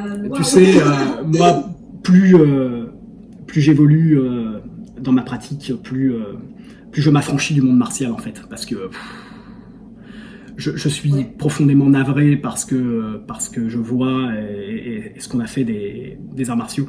Alors, encore une fois, hein, pour moi, c'est, tu sais, c'est lorsque l'être humain a décidé de suivre la voie de la modernité, il a signé quelque part un pacte avec le diable, j'ai l'impression. Et beaucoup de choses, beaucoup de traditions ont été corrompues, salies, et notamment celle des arts martiaux. Alors je vais te donner un petit exemple. Prenons le judo. Okay, donc le fondateur du judo, Jigoro Kano, avait créé un art justement martial, et non pas un sport. Il avait créé un art martial qui justement portait le nom de judo, parce que judo c'est voie de la souplesse, et plus exactement voie de la douceur. Okay, alors, quand tu regardes la gueule du judo aujourd'hui, on a du mal à le voir. Hein, c'est le plus gros, c'est le plus balèze, hein, qui remporte la victoire sur l'autre par un jeu d'opposition. Alors qu'à la base, ce qu'il voulait transmettre, c'était justement cette notion de philosophie dans le mouvement, comme Morihei Ueshiba l'avait fait pour l'aïkido, hein, tu vois, où on se servait justement des forces en jeu et on venait remplir les vides avec des pleins et on venait vider les forces face, tu vois, aux pleins qu'on pouvait rencontrer. Tu vois, c'était une expression martiale, en tout cas mécanique, du symbole yin-yang. C'était ça sa volonté. Et il y avait vraiment cet objectif de transmission philosophique, et Jigoro Kano était un être extrêmement cultivé, qui d'ailleurs était reconnu comme ambassadeur du Japon. Et arrive bon nombre d'échanges avec les Occidentaux, et les Japonais se rallient à l'Allemagne lors de la guerre, en fait. Hein. Et en 1936, Adolf Hitler proclame l'organisation des Jeux Olympiques à Berlin. Et forcément, on invite, tu sais, les ambassadeurs, hein, les alliés, tu vois. Et Jigoro Kano est invité donc aux Jeux Olympiques, et on lui organise la formidable surprise de faire une démonstration de judo aux Jeux Olympiques, tu vois. Et l'autre, il hallucine. Il voit ça, tu vois, et il rentre dans une fureur sans nom. Et à l'issue de la démonstration, il convoque le staff de gars qui sont là, il les aligne et il leur dit: si vous en êtes là aujourd'hui, c'est que vous n'avez rien compris. Vous n'avez absolument rien compris. On ne doit absolument pas servir la compétition ou la démonstration dans les arts martiaux. C'est complètement contraire justement à ce qu'ils prônent, à ce qu'ils sont censés, tu vois, amener. Et de son vivant, il avait interdit que le Kodokan, tu vois, c'est-à-dire son école martiale, forme des gens pour le sport. Tu vois, non, ça devait rester une philosophie qu'on devait vivre dans le corps, parce que justement, il fallait poser des actes dans la matière pour pouvoir intégrer justement ces concepts, comment dire, spirituels. Tu vois, encore une fois, c'est l'acte qui permet d'intégrer les choses. Et finalement, Jigoro Kano est mort, et puis les Occidentaux s'intéressaient de plus en plus aux arts martiaux, hein, même chose pour le karaté, hein, tu vois. Et donc, à un moment donné, il y en a qui ont vendu leur âme au diable, et le judo est devenu ce qu'il est aujourd'hui, tu vois, un sport de compétition, mais comme le karaté aussi, comme la plupart des arts martiaux, tu vois, ce sont devenus des sports. Et donc le but, c'est quoi? C'est de gagner. Voilà, il n'y a plus aucune recherche d'harmonie. La philosophie, ça se résume à 2-3 phrases écrites sur un mur dans une salle. Ok, mais on forme des sportifs. On ne forme pas des artistes martiaux. Ok, l'entraînement, c'est quoi? C'est uniquement des gestes physiques, tu vois, dénués de philosophie, dénués de spiritualité, dénués même le concept énergétique, c'est un concept magique, c'est navrant. C'est navrant, alors qu'il y aurait tellement à faire avec ces sciences-là. C'est une des dernières sciences initiatiques du monde, tu vois. Et elle regorgeait de tous les enseignements capables de réveiller, on va dire, les plus belles facettes de l'être humain. Et on en fait tout le contraire. Alors aujourd'hui, je te parle même pas du MMA, qui ose d'ailleurs employer le terme arts martiaux dans son nom, arts martiaux mixtes. Mais qu'est-ce que le MMA, si ce n'est que justement je dirais le sommet de la bestialité humaine, tu vois, c'est tout juste le contraire, tu vois, des arts martiaux. Mais encore une fois, c'est la corruption. On ne comprend plus rien à ce qu'on fait. Le cinéma a été en grande partie responsable de tout ça, hein, parce que ce qu'il a véhiculé comme image, c'est quoi? C'est toujours la même chose. Hein. Ah, l'être faible qui est persécuté par les méchants, qui va se faire former par le maître, qui va lui donner les pouvoirs de vaincre le gros méchant. Super, putain, génial. Voilà. Qu'est-ce que ça produit dans la tête des gens? Je vais apprendre à me battre pour vaincre les méchants. Donc qu'est-ce que je nourris dans mon monde? L'idée que les méchants sont à l'extérieur, tu vois, qu'il faut que moi je me batte ici contre eux, que je détruise le méchant. Mais travaille déjà à éliminer le faible à l'intérieur. Il y a déjà beaucoup de boulot à faire. Et l'art martial, à la base, c'était ça. C'est tu travaillais pour éliminer ce qui t'amenait à te considérer faible, à te considérer inférieur, à attirer ça dans ton monde. Tu vois, la formation, elle était peut-être physique parce que c'était un équilibre, mais elle était surtout spirituelle. Et quand tu avais fini ta formation, tu n'avais plus de problème avec l'extérieur, hein, au contraire. Hein. Tu n'avais pas besoin d'aller te battre. Donc toi, si je ne m'abuse, t'es professeur, t'as ouvert une école, si j'ai bien compris. Du coup, tout ce que tu viens de nous dire, de quelle manière, toi, en tant que professeur, de quelle manière tu gères ça? Qu'est-ce que tu apprends à tes élèves? Comment tu t'y prends en fait pour te confronter à... Parce que j'imagine qu'il y a énormément d'élèves qui viennent vers toi justement avec cette volonté d'être surpuissant et d'être capable de détruire tout ce qui passe à leur portée. De quelle manière, comment tu fais en fait pour rectifier le tir et peut-être les diriger vers la réalité des arts martiaux et alors comment tu fais? Déjà, j'ai la chance d'avoir reçu un enseignement traditionnel, donc ça veut dire que, ok, oui, il y a la pratique, mais il y a toute la théorie derrière.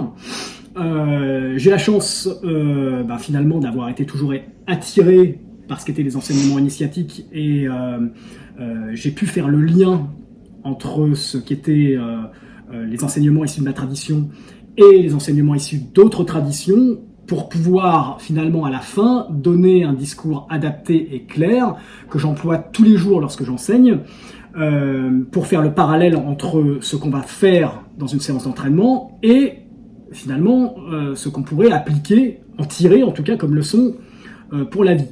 Donc je dirais que c'est du tac au tac, si tu veux. J'ai effectivement un gros bloc théorique de base que je pose pour que la personne sache bien ce qu'elle vient faire. Et ensuite, je distille en temps réel, séance par séance, l'enseignement avec un parallèle constant entre ce qu'on est en train de faire à l'entraînement et finalement ce que c'est censé nous amener comme prise de conscience. Et de toute manière, tu sais comment c'est, hein, à force de répéter les choses aux personnes, elles finissent par les intégrer. Si tu le dis qu'une fois, ça rentre par une oreille et ça sort par une autre, et puis la personne est très vite, en tout cas, remise dans un contexte qui présente les arts martiaux comme étant des sports d'opposition. Moi, je fais en sorte constamment de rappeler ce qu'ils sont et si tu veux, de mettre en évidence que tout ce qu'il y a dans les sciences martiales, que ce soit au niveau de la symbolique utilisée, au niveau des noms donnés aux techniques, au niveau des nombres qui sont associés, tu vois, aux formes, à tout ça, je leur démontre qu'on est bien en train de leur porter une méthode ici de connaissance de soi. D'ailleurs, on parlait de Shaolin tout à l'heure. Tu sais réellement pourquoi est connu Shaolin historiquement? Pour avoir accueilli finalement un être qui s'appelle Bodhidharma, qui n'est autre que le fondateur de ce qu'on appelle le Zen au Japon ou le bouddhisme Chan. C'est réellement pour ça que Shaolin est connu historiquement, tu vois, pour avoir accueilli ce grand maître. Et c'est quoi finalement le bouddhisme Chan? On dit que c'est l'art de la tête vide, tu vois. Donc finalement, c'est quoi? C'est l'art, à un moment donné, par une pratique ou une autre, d'arriver à se déconnecter, à s'affranchir de la notion de ce qu'on est. Et d'être uniquement dans le moment présent, avec ce qu'on est, dans la vérité du moment présent. C'est-à-dire aucun concept attaché au passé, au futur, à l'identité. Non, on est dans le vide. Et à partir de là, lorsqu'on est dans ce vide, Ici, qu'est-ce qui se passe? Ben, la nature vient le remplir de ce qu'elle est, parce qu'elle a horreur du vide. Tu vois, et à ce moment-là, nous sommes pleinement qui nous sommes, entre le ciel et la terre. Ok? Et les arts martiaux, c'était rien d'autre que ça, hein. C'était des méthodes qui allaient nous permettre finalement d'être dans cette vacuité. Pourquoi? Ben parce que lorsque tu répètes constamment un geste, ok, que tu le répètes en conscience, et que tu le répètes face à une action précise jusqu'à ce qu'il devienne instinctif. Au départ, tu es obligé de penser à ce geste, tu es obligé de penser à comment tu t'organises pour pouvoir le produire. Tu vois, puis petit à petit, plus tu le répètes, moins tu as à y penser. Et plus tu vas le faire instinctivement face à un stimuli que tu vas reconnaître de la part de l'autre. Tu vois, une fois que tu commences à pouvoir penser parce que tu fais la chose naturellement, ça veut dire qu'il faut que tu changes de geste. Et tu ajoutes de plus en plus de techniques et de méthodes pour pouvoir constamment être dans cette concentration ultime dans laquelle tu ne dois pas penser, parce que si tu penses à ce moment-là, tu perds le fil de ce que tu es en train de faire, c'est-à-dire que tu perds la connexion avec ce que tu as développé par la répétition, qui s'est imbriqué dans la profondeur de ton être, et pas dans ton esprit. Tu vois ce que je veux dire? Et tu en es à vivre avec une vigilance constante face à ces pensées, tu vois, et tu en es à surveiller ce qui rentre et ce qui sort de toi, pour rester plus ou moins dans cette expression pleinement libre de toi-même, dans le moment présent, et arrêter de vivre dans ton passé ou dans ton futur, constamment. Ok? Voilà ce qu'étaient les arts martiaux à la base. Et du coup, est-ce que chez tes élèves, est-ce que tu vois un changement de vie chez eux, un changement est-ce que tu les guéris plus ou moins en leur enseignant les vrais arts martiaux? Est-ce que tu les sens mieux derrière? Ils gèrent leur vie différemment? Ils sont comment? Alors, effectivement, j'ai eu de formidables témoignages de la part de mes élèves. Je pense que mes élèves les plus proches pourraient répondre à cette question, puisque effectivement c'est une véritable transformation qui s'est activée chez eux, une relation différente à la vie. Je n'en suis pas responsable, ce sont les arts martiaux qui en sont responsables, hein. Je ne veux surtout pas m'attribuer le bénéfice de cela. Non, le bénéfice qu'ils l'ont reçu à partir de leur étude et de leur implication dans l'étude martiale, parce que c'est toujours pareil, hein. J'ai plein de gens qui viennent à moi, puis finalement t'as beaucoup de touristes, t'as des gens qui veulent la superficie, tu vois, t'as des gens qui veulent avoir une relation avec moi, ils veulent un gourou, ils veulent et bon bah ils passent à côté, tu vois. Mais par contre ceux qui viennent chercher l'art martial et qui font le travail nécessaire pour pouvoir adopter l'art de vivre que les arts martiaux leur suggèrent, ont effectivement des méthodes de transformation complètes, qui sont d'abord des méthodes de transformation qui vont toucher l'interne et qui vont ensuite s'exprimer à l'extérieur. Tu vois, bien sûr, on passe par le biais extérieur pour arriver à comprendre quel processus interne ils doivent mettre en place, mais une fois qu'ils l'ont compris, ici, si tu veux, la pratique devient juste un moyen d'entretenir tout ça et de faire passer de plus en plus de vie à travers eux, mais c'est surtout dans leur relation au monde à l'extérieur que cette vie passe, et forcément il y a un changement complet qui s'amorce à ce moment-là, parce que tout se transforme grâce aux vibrations que tu mets en place, toi, par tes prises de conscience et par les actes que tu poses en conséquent. Oui, c'est bien ce qui me semblait. Bon, j'ai une dernière question à te poser. Je papotais avec un ami à moi il y a pas longtemps. Lui, il est dans le karaté. C'était parce que je suis en train d'écrire une scène. Je suis en train d'écrire la scène de combat ultime de mes livres. Et bon, bref, enfin, je vais pas rentrer dans les détails, mais mes lecteurs, ils le verront à ce moment-là. Et il m'a raconté l'histoire, en fait, d'un combat entre deux maîtres, on va dire. Et alors, ils étaient face à face, tu vois, comme ça. Ils se regardaient et ça a duré un petit moment. Aucun des deux n'a amorcé un geste. Juste, ils se regardaient. Et par contre, il y a un moment où l'autre, il a fait comme ça. Il a salué en reconnaissance de sa défaite et il est parti. Est-ce que, je sais pas. Alors, est-ce que c'est une légende ou est-ce que c'est possible en fait que deux pratiquants d'art martial vraiment puissants ils voient en fait, ils comprennent qu'il y a même pas de geste à enclencher en fait, parce que peut-être par la volonté de l'autre, ou comment te dire, voir en fait qui a gagné, qui a perdu, ou qui a aucune ouverture en fait pour attaquer, que celui qui voudrait attaquer, peut-être il sent qu'il y a absolument aucune ouverture chez l'autre et que c'est même pas la peine d'attaquer en fait, et qu'il s'avoue vaincu. Comment tu expliques ça? Qui a gagné là? Pour moi, L'un des deux? celui qui a gagné, c'est celui qui a fait en sorte que le combat n'ait pas lieu quelque part. C'est lui l'artiste martial. Qu'est-ce qu'il a fait là? Ben, il a vaincu son pire ennemi, il a vaincu l'ego déjà. D'accord? Ok, il a vaincu l'ego, hop, il s'est incliné et il a fait en sorte que la guerre ne naisse pas. Inutilement. D'accord? Donc en tant qu'artiste martial, c'est lui qui a gagné. Maintenant, toi là, ce que tu évoques, c'est est-ce qu'il existe la possibilité chez deux êtres entraînés qui se rencontrent, la possibilité de reconnaître une supériorité ou une infériorité martiale? Oui, peut-être. Tout simplement parce que tu développes quelque chose dans les pratiques martiales justement ésotériques, parce qu'il y a des pratiques martiales ésotériques, tu développes la capacité à piéger l'adversaire. D'accord? Notamment dans le Wing Chun, tu as cet enseignement-là. Piéger l'adversaire, c'est quoi? C'est finalement l'empêcher de trouver une faille dans ton être, et c'est faire en sorte que tes armes soient sur lui alors que les siennes ne sont pas sur toi. Okay? Et ça, c'est quelque chose que tu peux apprendre à faire par le regard. Okay? On l'a évoqué tout à l'heure avec cette question sur les animaux.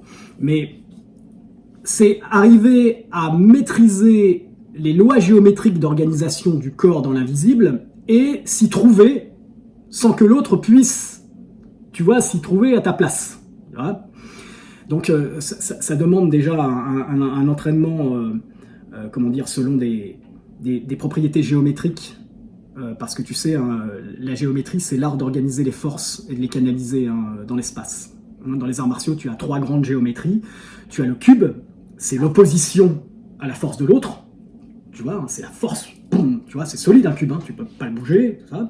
Ensuite, tu as la sphère, c'est l'absorption des forces, tu vois, elle glisse, tu vois, sur toi. Et ensuite, tu as la pyramide, c'est la déviation des forces. Tu vois, tu formes une structure géométrique qui fait que les forces glissent sur toi. Et donc tu apprends à le faire physiquement quelque part, cela. Et ensuite, tu apprends à le faire dans l'invisible et à le produire avant même que le combat puisse avoir lieu et offrir par ta posture une structure par rapport à ce qu'est l'adversaire en face de toi, une structure qui va être le cube.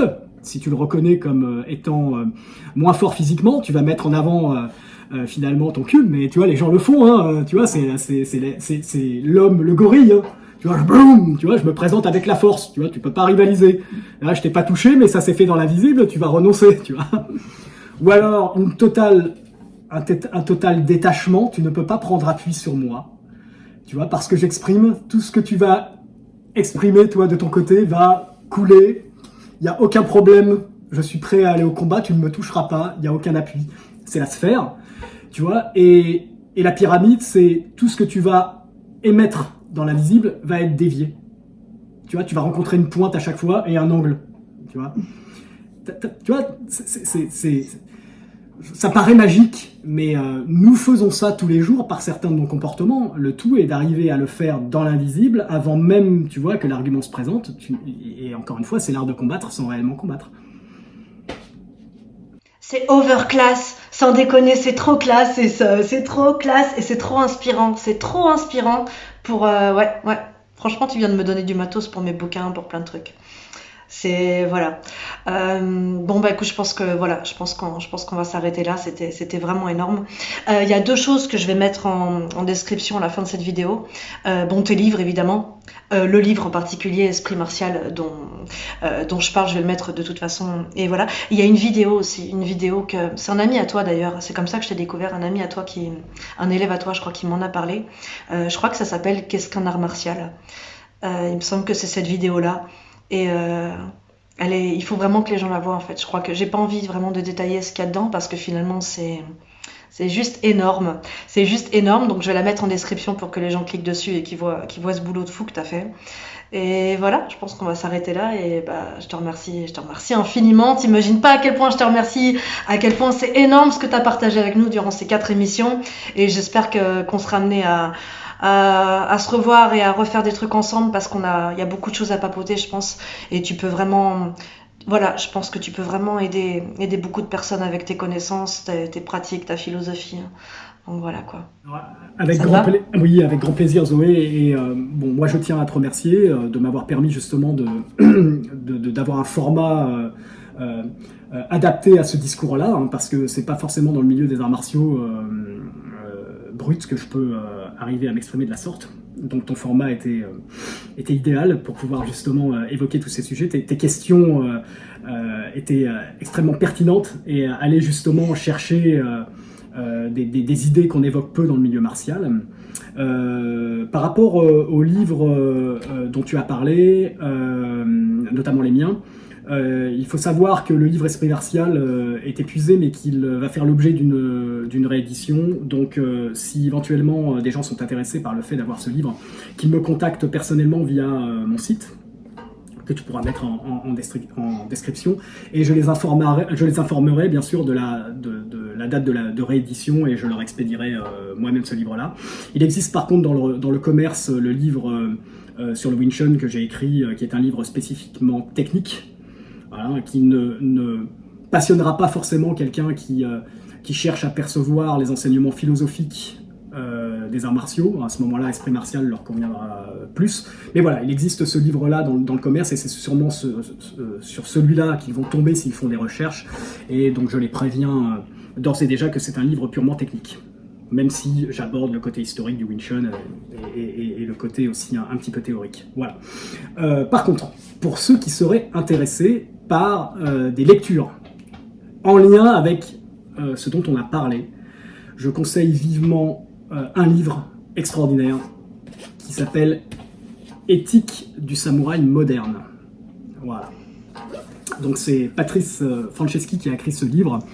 Je ne vais pas m'étaler sur ce qu'il raconte parce que c'est un ensemble de pensées qu'il attribue à un maître qui serait finalement plus un maître spirituel qu'un maître vivant. En fait, on ne sait pas trop quand on étudie le livre, mais c'est un pur condensé de sagesse, et pas forcément de sagesse martiale, mais en tout cas je le conseille vivement. Et puis pour ceux qui voudraient s'imprégner de la philosophie martiale, pas forcément chinoise mais japonaise, il y a ces 2 livres incontournables qui sont liés, hein, puisque ce sont 2 tomes, La pierre et le sabre et la parfaite lumière, voilà, hein, qui retrace l'épopée de Miyamoto Musashi, le samouraï, le sabreur, et qui a été écrit par Eiji Yoshikawa. Voilà. Donc je voulais en parler, je savais que tu avais prévu de me demander ça, et je les avais mis de côté pour cela. Bon, je te remercie infiniment. Ce qui est sûr, c'est que moi, je vais me les procurer. Je vais peut-être essayer même de me les procurer avant de partir dans la jungle dans une semaine, parce que j'adore être imprégnée de sagesse, de vieille sagesse quand je suis avec mes plantes là-bas dans le dur. Donc je te remercie énormément, et je ferai en sorte de mettre les liens vers ces livres sur Amazon, je sais pas quoi, en description, pour que les gens puissent se les procurer, parce que moi, je sais que j'aime bien aller toujours plus loin, en fait, quand après une interview, qu'on me donne des pistes pour creuser, peut-être même trouver, voilà, les choses dont on a parlé, d'où elles viennent, tu vois, retrouver les racines et ce qui t'a inspiré à toi et tout ça. Donc, je ferai en sorte que les gens les trouvent facilement, c'est bien. Donc, et puis je mettrai les liens vers ton blog et tout ça, évidemment. Donc voilà, bon, bah, je te remercie infiniment. C'est moi. Je te remercie. Et bon, bah, ciao les gens, on se dit à bientôt pour une prochaine émission, peut-être de la jungle, on verra, j'en sais rien. Ciao, ciao. Au revoir.